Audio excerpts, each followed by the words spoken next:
Orang lemah imannya karena imannya lemah?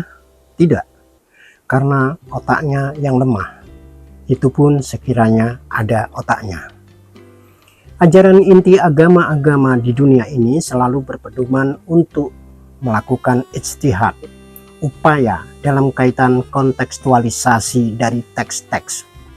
Jika tidak, ngapain kitab suci agama-agama itu dipenuhi dengan teks-teks? Karena kalau dipenuhi dengan gambar, mungkin bakalan disebut kitab bergambar suci.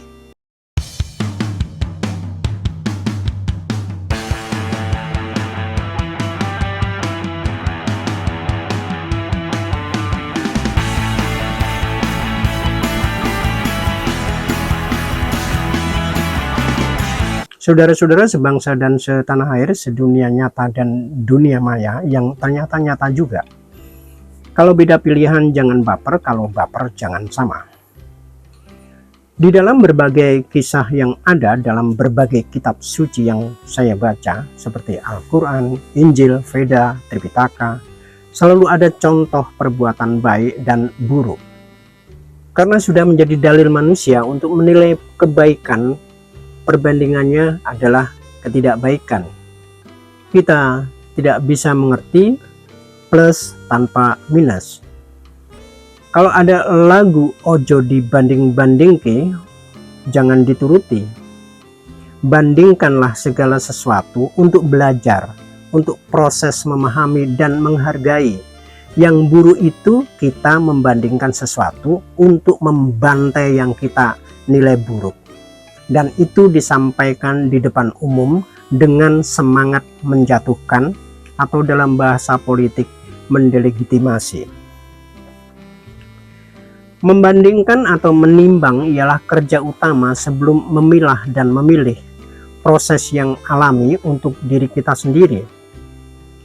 Proses inward dan outward looking, bekal atau senjatanya adalah kehendak baik dan ilmu pengetahuan. Keduanya penting agar kita juga bisa membedakan antara keintelektualan dan kecerdasan.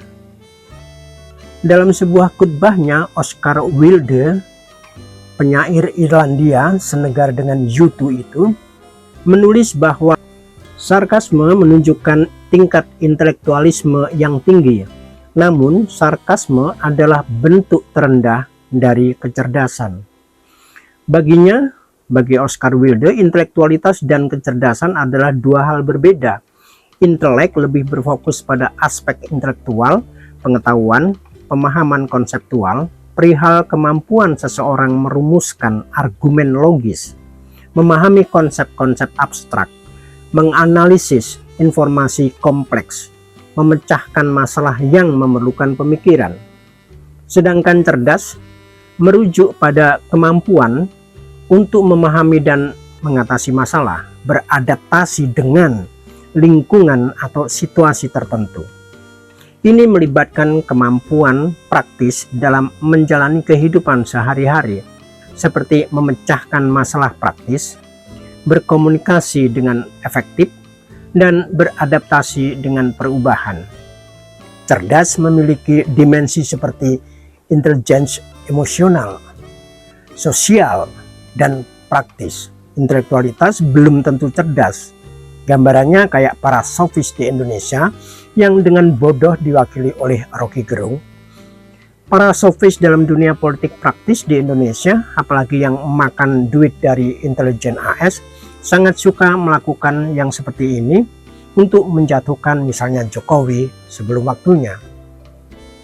Seperti kemudian dirumuskan oleh Mbah Kiai Albert Einstein, ilmu pengetahuan tanpa agama adalah pincang, agama tanpa ilmu adalah buta. Sebagaimana juga kritik Soekarno pada alam pikir masyarakat Islam di Indonesia yang disebutnya Sontoloyo, maka banyak ijtihad upaya yang dilakukan Soekarno dalam pemikiran Islam hingga banyak diadopsi oleh negara-negara di Asia dan Afrika.